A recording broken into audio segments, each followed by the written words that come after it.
열왕기상 마지막 장 말씀을 우리가 함께 나눕니다. 열왕기상에 여러 차례의 전쟁이 있었습니다. 그 전쟁은 어떤 전쟁이었느냐? 먼저 하나님께서 명령을 하셔서 치른 전쟁이 있습니다. 이스라엘 백성들이 광야를 지나다가 아니면 가나안 땅에 들어가서 너희가 저 나라를, 저 민족을 정복하라 라고 명령을 하셨을 때 그들이 그들과 싸워서 이기는 그런 전쟁이 있었죠. 아니면 길을 가다가 만났는데 그들을 피하지도 못하고 협상도 못합니다. 그랬을 때 이스라엘 백성들이 먼저 하나님께 묻습니다. 하나님, 우리가 저들과 싸워야 할까요? 전쟁을 해야 할까요? 그렇게 뜻을 묻고 선지자를 통해서 또는 제사장을 통해서 싸우라 라는 계시를 받은 후에 그들이 언약궤를 들고 나아가서 이제 전쟁을 치르게 되죠. 그래서 이스라엘 백성들 사이에서는 전쟁은 누구에게 속한 것이라고요? 오늘 우리가 함께 부른 찬양의 가사처럼 전쟁은 하나님께 속한 것입니다. 왜요? 하나님의 명령에 따라서 이루어졌고 또한 그 전쟁을 하기 전에 우리가 먼저 하나님께 묻고 하나님의 허락을 받아서 시작한 전쟁이기 때문에 따라서 전쟁의 승패도 역시 하나님께 속한 것입니다 라는 의미를 담고 있죠. 근데 우리가 함께 읽은 말씀 열왕기상 22장에 나오는 이 전쟁은 과연 어떻게 시작하였습니까? 유다의 여호사밧이 북이스라엘을 찾아와서 제안을 합니다. 같이 힘을 합쳐서 아람과 싸워서 길르앗 라못을 우리가 차지합시다. 그리고 군대들을 함께 모으기 시작했다는 거죠. 자, 그리고 난 다음에 하나님께 묻습니다. 자, 이 전쟁을 우리가 해야 될까요? 말아야 될까요? 라고 물었다는 사실이죠. 여러분, 뭔가 이상한 점이 없으십니까? 계획을 했습니다. 이제 준비하는 과정 가운데 있습니다. 근데 준비하는데 자금이 부족해요. 대부분 그렇잖아요.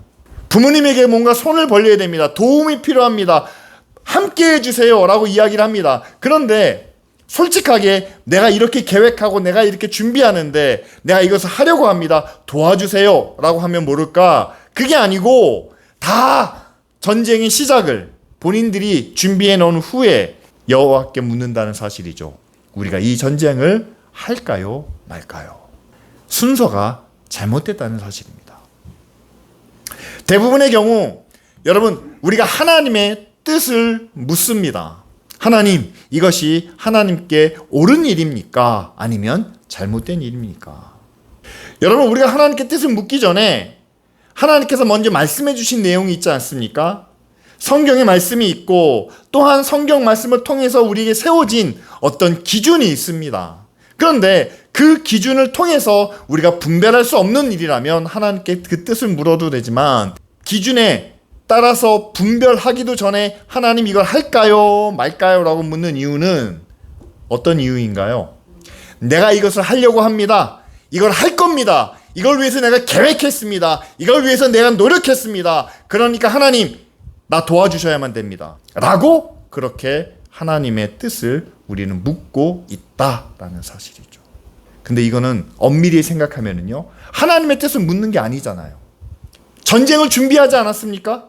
전쟁할 계획까지 세우지 않았습니까?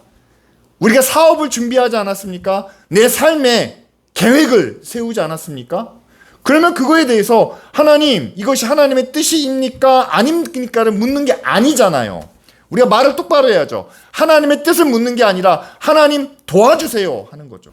여러분, 하나님의 뜻을 묻는다라고 했을 때는요, 하나님의 뜻이 예스일 경우도 있지만 노일 경우도 있습니다.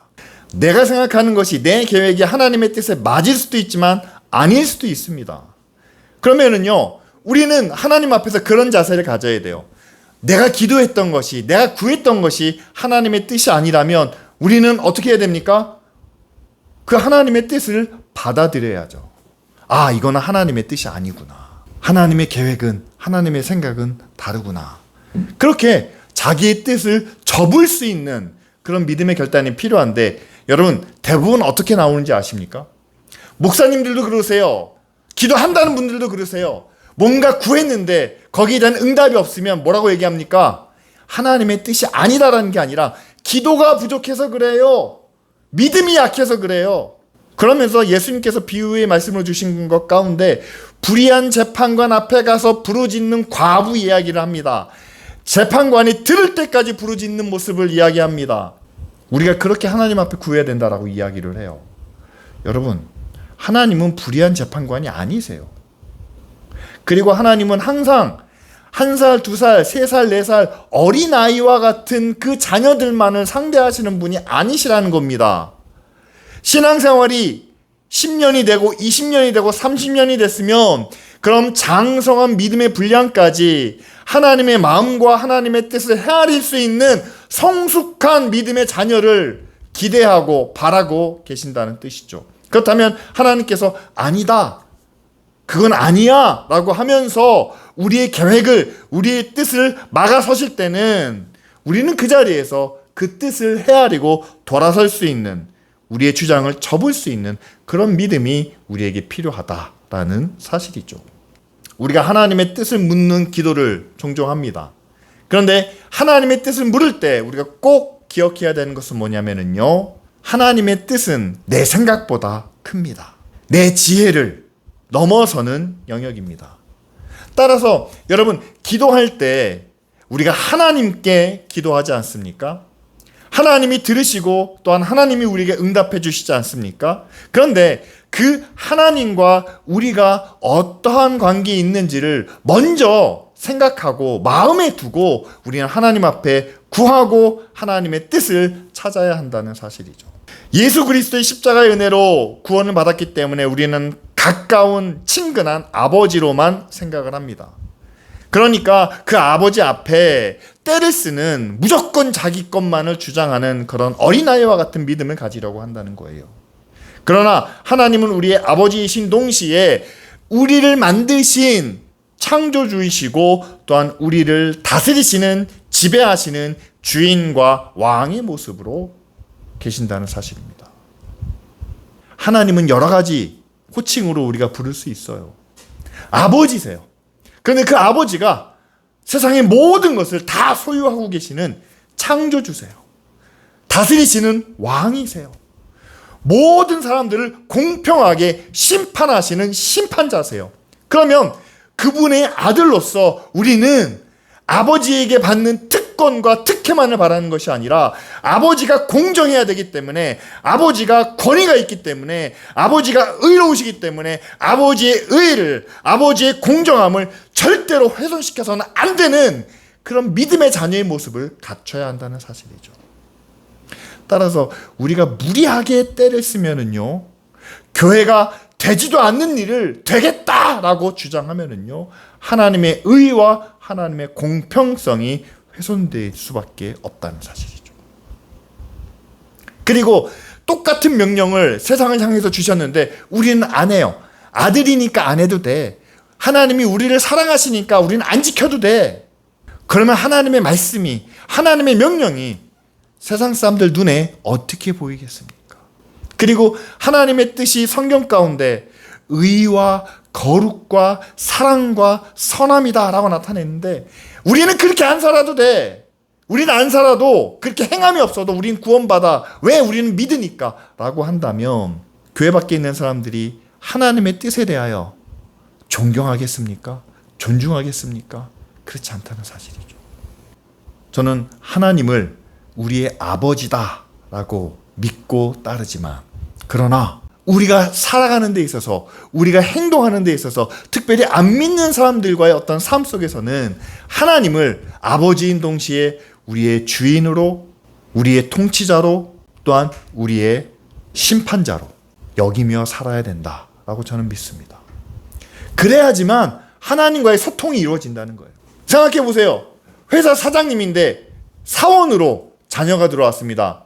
그런데 그 사원이, 그 자녀가 계속 특혜를 바라고 특권을 요구하고 나태하고 불만족스럽게 일한다면 그 회사가 제대로 돌아갈 수 있을까요? 아니라는 거죠. 마찬가지로 세상을 살아가는 하나님의 자녀들이 하나님 앞에서 하나님의 뜻을 구한다면 우리는 하나님과의 관계를 먼저 분명하게 인식해야 된다는 사실이죠. 그리고 우리가 그런 가운데 하나님의 뜻을 구할 때 예수님 앞에 찾아온 두 제자의 모습을 우리가 한번 생각해 보길 바랍니다. 실제로는 그 두 제자가 아니라 두 제자의 어머니가 예수님을 찾아왔어요. 그러면서 예수님께 구합니다. 주님, 주님의 나라가 오실 때에 제 두 아들이 예수님을 아주 가까이에서 섬기지 않았습니까? 그래서 한 자녀는 왼쪽에 또 한 자녀는 오른쪽에 앉게 해주세요. 예수님의 가장 가까이에서 모실 수 있게 해주세요. 라고 그 어머니가 예수님께 요청했습니다. 그러니까 예수님이 뭐라고 대답해 주는지 아세요? 너희는 너희가 구하는 것을 알지 못한도다 라고 이렇게 대답을 하십니다. 그리고 난 다음에 그 자리는 누가 줄지 그것은 아버지께 속한 일이고, 그러나 너희는 내가 마시는 잔을 너희가 마셔야 될 것이다 라고 이렇게 말씀하십니다. 저는 우리가 기도할 때, 우리가 하나님 앞에 구할 때 정말 우리는 이런 모습이 아닌가 생각을 합니다. 하나님, 부자가 되게 해주세요. 하나님, 성공하게 해주세요. 하나님, 이 교회가 성장하고 부흥해서 정말 모든 사람들에게 인정받는 그런 교회가 되게 해주세요. 우리는 그걸 구합니다. 뭔가 어느 자리에 오르기를, 뭔가 내 손에 쥐기를 하나님 앞에 구합니다. 그런데 지금 와서 생각하면 저도 그런 느낌이 들어요. 나도, 여러분들도 정말 우리가 구하는 것이 무엇인지를 제대로 알고 구하고 있는지. 예를 들어서 우리가 성공을 해서 정말 우리가 높은 자리에 올랐을 때 우리는 그 높은 자리에 올라서 우리가 원하는 것, 우리가 바라는 것, 우리가 갖고 싶은 것을 다 소유할 수 있을 것이다 라는 마음으로 그 자리를 구합니다. 그런데 그 자리에 진짜 올랐을 때 만약에 그 자리에서 우리가 거룩하고 의로운 하나님의 자녀로 살아가야 한다면 하나님께서 그런 마음으로 또한 그런 뜻으로 그 자리에 우리를 앉히셨다면 과연 그 높은 자리에서, 그 힘 있는 자리에서 우리가 원하는 대로 할 수 있을까요? 우리가 바라는 것들을 얻을 수 있을까요? 우리가 생각했던 대로 행동하며 살 수 있을까요? 전혀 그렇지 않다는 사실이죠. 우리는 우리가 구하는 것을 우리는 모르는 상태에서 구하고 있다는 사실입니다. 그래서 예수님은 대신 그걸 말씀해 주세요. 그 자리는 예비된 사람에게 주신다. 다만 우리는 주님이 마시는 잔을 우리도 함께 마시는, 주님이 걸어가신 자녀의 삶을 우리도 함께 걸어가는 그 잔을 우리에게 허락해 주신다라는 사실입니다. 여러분, 하나님의 뜻을 알고 싶으십니까? 우리는 하나님의 뜻에 따라서 어디에 갈지, 무엇을 가질지, 또한 어디까지 살아갈지를 묻습니다. 그런데 하나님의 뜻은 그 자리가 아니라 그 자리로 나아가는 과정 중에 우리가 마셔야 될, 우리가 따라야 될 예수 그리스도와 함께 예수 그리스도를 닮아가는 그러한 인생의 잔을 우리에게 보여주고 계신다라는 사실이죠. 우리가 구하는 대로, 우리가 기도하는 대로 응답해 주시는 것이 하나님의 뜻은 아니다라는 사실을 우리는 먼저 깨달아야 될 줄 믿습니다. 저는 오늘 말씀을 함께 나누면서 가장 안타까운 부분이 있는데 그것은 바로 우리가 함께 읽은 말씀 가운데 이름은 나오지 않아요. 여호사밧이 이 전쟁을 우리가 나가야 되는지 하나님의 뜻을 우리가 물어봐야 되지 않겠습니까? 라고 했을 때 이스라엘 왕이 400명이나 되는 예언자들을 모으게 됩니다.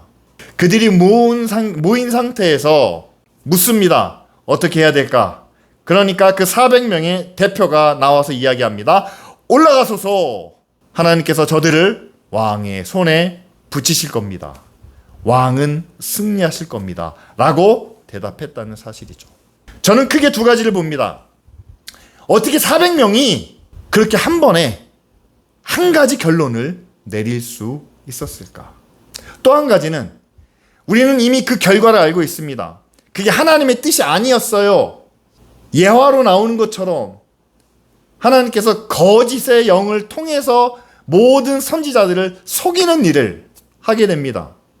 그런데 적어도 그들이 바알을 섬기는 예언자가 아니고 하나님을 섬기는 사람들이라면 어떻게 일말의 의심도 없이 거짓의 영이 주는 그 말을 그대로 따라서 반복할 수밖에 없었을까? 저는 왜 이렇게 말씀을 드리냐면요, 꼭 제가 그 400명 중에 하나가 아닐까라는 그런 두려운 마음을 갖기 때문입니다. 예언자라고 하잖아요.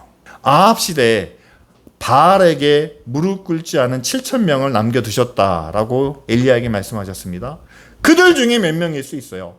예언자라고 하니까, 선지자라고 하니까 그들 중에서 특별히 선별된 사람일 수 있습니다.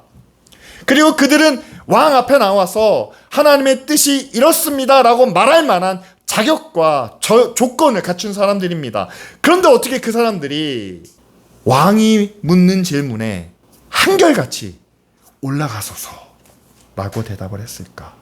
왜 아무도 이건 아닌 것 같은데 우리 다시 한번 기도해 봅시다, 우리 다시 한번 하나님 앞에 물어봅시다, 우리 흩어져서 하나님의 뜻을 구해 봅시다, 뭐 이런 것도 없이 그냥 다 한결같이 그렇게 이야기를 했을까? 오늘 말씀을 우리가 자세히 들여다본다면 다수가 합의한 일을 할지라도 그것은 하나님의 뜻이 아닐 수 있다는 사실입니다. 제가 여러분에게 종종 말씀드리잖아요. 다른 분들도 다 그렇게 하던데요. 어느 교회, 어느 목사님은 그렇게 말씀하시던데요. 대부분 다 그렇게 하던데요. 다수의 의견이 결코 하나님의 뜻이 아닐 수도 있다는 사실이죠. 두 번째로는 이들은 이미 답을 가지고 나왔습니다. 아마 이들이 함께 모여서 의논을 했겠죠. 야, 왕이 이걸 우리에게 물을 텐데 우리가 어떻게 대답을 할까? 그들은 그들이 나름대로의 어떤 전통과 형식과 절차에 따라서 이 결론에 도달했을지 모릅니다. 우리가 지금까지 가지고 왔던, 지금까지 지키고 있는 그런 형식과 절차와 방법에 의해서 내린 결론이 하나님의 뜻과 다를 수도 있다라는 사실을 꼭 염두에 두시길 바랍니다. 함께 의논했는데, 함께 결과를 만들어냈는데 그것이 하나님의 뜻과 하나님의 말씀과 위배된다면 우리는 그것을 지키지 않아야 한다는 사실이죠. 마지막으로 이들이 한 뜻으로 모일 수밖에 없는 것은 지금 왕이 우리에게 물어왔다는 사실이에요. 왕의 의사는 이미 알고 있습니다. 전쟁에 나가서 길르앗 라못을 우리가 차지해야만 된다라는 그런 의지를 갖고 있습니다. 하나님께서 함께 하십니다라고 얘기해야 우리가 왕을 지지하는 사람이고, 이 전쟁은 하나님이 함께 하신다고 이야기해야 내에게 유리한 상황이기 때문에 불리한 것을, 해가 되는 것을 말하지 못하는 그런 모습이 아니었겠느냐. 여러분, 지금도 역시 마찬가지입니다. 이것이 반드시 하나님의 뜻은 아닐 수 있다는 거예요. 다수의 사람들이, 다수의 선지자가 낸 의견이라고 해서 지금까지 우리가 지켜왔던 전통과 형식과 절차에 따른 결론이라고 해서, 그리고 나에게 유리하고 내게 좋은 결과라고 해서 그것은 하나님의 뜻이다라고 결론 내릴 수는 없다는 사실이죠. 그렇다면 우리가 어떻게 하나님의 뜻을 알 수가 있겠습니까? 성경의 모든 사건들을 우리가 함께 잘 살펴보면요, 하나님의 뜻은 어디에 있습니까? 멀리 있지 않아요. 하나님의 뜻은 어디에 있습니까? 깊은 곳에 있지 않습니다. 가장 일반적인, 가장 기초적인 기준과 원칙 가운데 있다는 사실이에요. 앞에서 말씀드린 것처럼 하나님은 우리의 창조주가 되십니다. 하나님은 우리의 구원자가 되십니다. 하나님은 우리의 심판자가 되십니다. 그 하나님 앞에 하나님의 성품을, 의와 거룩과 사랑과 은혜를 지키는 것이 하나님의 뜻이고 하나님의 기준이다 라고 할 때에 그에 맞는 선택과 그에 맞는 결정을 우리가 함께 나눠야 된다는 사실이죠. 그런데 400명 중에는 아무도 그런 결론을, 그런 주장을 하는 사람이 없었습니다. 다만 나중에 왕에 의해서 억지로 불려 나온 그 미가야 선지자만이 왕의 뜻과는 다른, 그리고 나머지 선지자들과의 반대되는 그런 주장을 하게 되었다는 사실이죠. 400명의 선지자와 미가야를 비교할 때 그냥 너무 추상적으로 비교하지 마세요. 이들은 나쁜 사람들이고 미가야만 선한 선지자다, 이렇게 비교하지 마세요. 똑같은 선지자입니다. 그런데 400명은 어느 누구도 하나님께 묻지 않았고 하나님께 구하지 않았고 하나님의 뜻을 지키기 위하여 왕의 뜻을 거스르려는 그런 시도를 하지 않았던 반면에 미가야는 아합도 이야기하잖아요. 저 사람은 나에게 항상 해로운 것만 예언을 합니다. 나에게 도움이 되는 말을 하지 않습니다. 그럼 무슨 의미인가요? 항상 미가야는 왕의 기준이 아니라 사람의 기준이 아니라 하나님의 기준으로 바라보며 있어야 될 것과 주어진 것과 또한 해야 될 것들을 이야기했다는 사실 아니겠습니까? 여러분, 우리가 다시 한번 하나님 앞에 온전히 나아갈 수 있는, 그리고 하나님의 뜻에 합당한 삶을 살 수 있는 바로 그런 기준은 다른 사람들이 어떻게 하고 있는지, 다른 사람들이 무엇을 하고 있는지 그것을 생각하기 이전에 내가 하나님 앞에 어떤 존재인가를 먼저 생각하는 거죠. 하나님은 저와 여러분들을, 그리고 이 세상을 만드신 창조주 하나님이십니다. 따라서 그 하나님이 세상을 만드신 목적이 우리의 목적이 되어야 한다는 사실. 그리고 우리는 예수 그리스도께서 자기 생명을 내어주시고 우리를 사셨습니다. 그것이 바로 대속의 구원이죠. 예수님이 자기 생명값으로 우리를 구원해 주셨는데, 우리가 얻은 그 구원, 우리가 얻은 그 생명은 더 이상 내 것이 아니라 이제는 하나님을 위하여 하나님의 뜻에 따라 우리도 생명을 내어놓을 수 있는, 내 생명을 함께 나눌 수 있는 그런 나눔과 선행이 하나님의 뜻 가운데 포함되어 있지 않겠습니까? 마지막으로 성령이 우리 가운데 일하실 때, 여러분, 성령의 능력과 성령의 은사와 성령의 기적만을 바라보신다면 우리는 성령을 굉장히 하나님 이하로 취급하는 거죠. 성령이 하시는 일이 뭡니까? 아버지의 뜻을 이루는 거예요. 하나님이 어떠신 분인지를 나타내는 겁니다. 아버지의 뜻이 뭡니까? 이 땅에 하나님의 나라가, 의로운 나라, 거룩한 나라가 이루어지는 것이겠죠. 오늘 말씀을 통해서 우리 함께 나누기 원하는 것은 그겁니다. 이들에게 전쟁이 필요했습니다. 전쟁에서 이들은 이겨야 됩니다. 그래서 더 많은 나라를, 더 많은 영토를 확장시켜야만 합니다. 그래서 그것을 하나님 앞에 물었습니다. 우리가 물으면 하나님이 대답해 주시겠지. 너희가 승리할 것이다. 너희가 이길 것이다. 왜냐하면 우리는 구별된, 선택된 하나님의 백성이니까. 그것이 이스라엘 역사 속에 나온 그들의 믿음과 그들의 신앙이었다는 사실이에요. 근데 우리가 기억해야 되는 건 그겁니다. 하나님의 뜻을 묻기 전에, 하나님의 백성이라는 사실을 주장하기 전에 우리가 하나님 앞에 어떠한 존재인가를 먼저 깨달아야 된다는 사실이죠. 내가 전쟁에서 이기는 것, 하나님이 기뻐하실 수도 있습니다. 그러나 전쟁에서 승리해서 우리가 얻고자 하는 게 뭡니까? 교회가 성장하고 부흥해서 하나님이 기뻐하실 수도 있습니다. 그런데 부흥하고 성장해서 우리가 얻고자 하는, 이루고자 하는 것이 무엇입니까? 우리가 하나님의 뜻을 구할 때 우리는 하나님 앞에 자녀인 동시에 하나님의 종이고 마지막 때에 심판대 앞에 서게 될 하나님의 백성이라는 사실을 꼭 기억하시길 바랍니다. 그렇다면 우리는 그분 앞에 내 생각, 내 뜻, 내 계획을 말하기 전에 하나님의 뜻이 무엇인지를 우리는 먼저 생각해야 된다는 사실이죠. 여러분, 하나님이 우리에게 어떤 분인지를 우리가 알 때 우리가 구할 수 있는, 나아갈 수 있는 그런 길과 그런 방향을 찾게 된다는 사실입니다. 두 번째는 그분과의 관계가 정립이 되니까 내가 구한 것이 하나님의 뜻에 맞지 않는다면 그건 기도가 부족한 게 아니에요. 내가 구한 것이 응답되지 않는다면 열심히 부족한 것도 아닙니다. 우리가 하나님을 하나님으로 여기고 있지 않다는 사실이죠.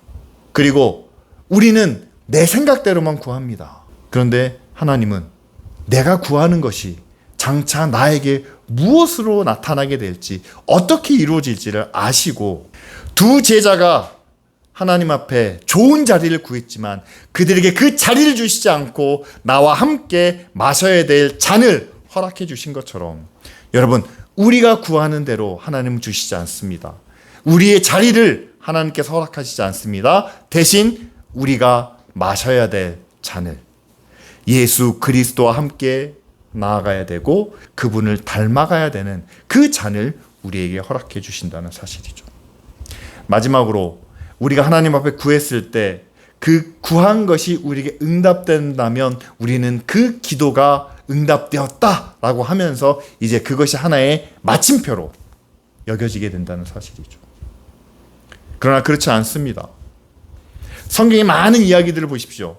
전쟁에서 승리했습니다. 그 땅을 차지하게 되었습니다. 그런데 그것이 끝이 아니라는 거예요. 이스라엘 백성들이 가나안 땅을 차지했습니다. 가나안 땅을 차지한 게 끝입니까? 아니죠. 가나안 땅을 차지한 후에 그들이 그 땅에서 하나님의 백성으로 하나님이 다스리시는 나라를 이루어가야 된다는 사실이죠. 우리가 구한 것은 이 땅에서 어느 정도 해결될 수 있는 일입니다. 우리가 바라는 것도 그렇습니다. 땅에서 우리가 누리는, 땅에서 우리가 얻을 것들입니다. 그런데 우리가 구한 대로, 우리가 바라는 대로 하나님이 응답해 주셨다면 그것으로 끝이다. 난 그것으로 만족한다. 그곳에는 하나님의 뜻이 없는 거죠. 하나님께서 왜 그 자리를 주셨을까요? 하나님께서 왜 그 은혜를 우리에게 허락해 주셨을까요? 하나님께서 왜 그런 결과를 우리에게 허락해 주셨을까요?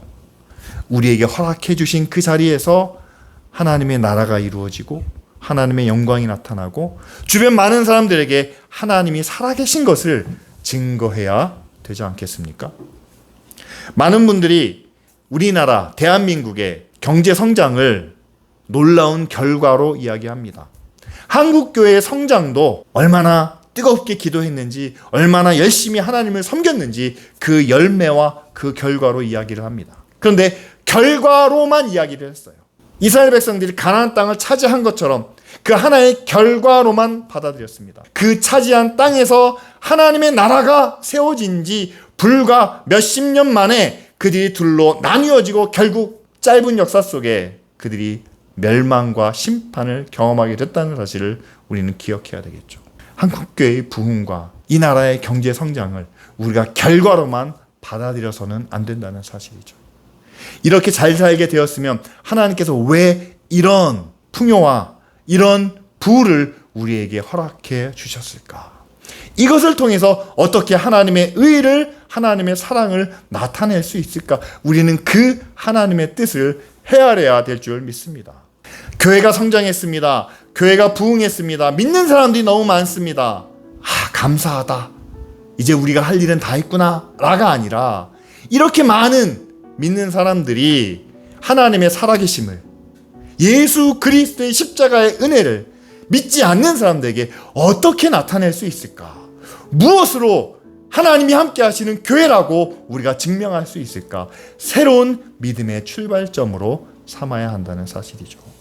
그래서 이 시간 우리 함께 기도하기를 원합니다. 기쁜 우리 교회는 진실한 마음으로 하나님의 뜻을 구하는 그런 교회가 되기를 원합니다. 하나님과의 관계 속에서 하나님의 뜻을 먼저 구하는, 그리고 내가 생각하는 것과 다른 응답이 주어졌을 때, 그렇지, 내가 구하는 것보다 더 좋은 것으로, 더 완전한 것으로 인도해 주시는 그 성령의 은혜를 믿고, 또한 내가 구한 대로 이루어졌다고 해서 그것이 나의 만족으로, 나의 성공으로 끝나는 것이 아니라 그것이 새로운 출발점이 되어 그곳에서 하나님의 영광이, 그리고 하나님의 의로운 나라가 이루어질 수 있도록 우리 시간 다 같이 함께 기도드리겠습니다.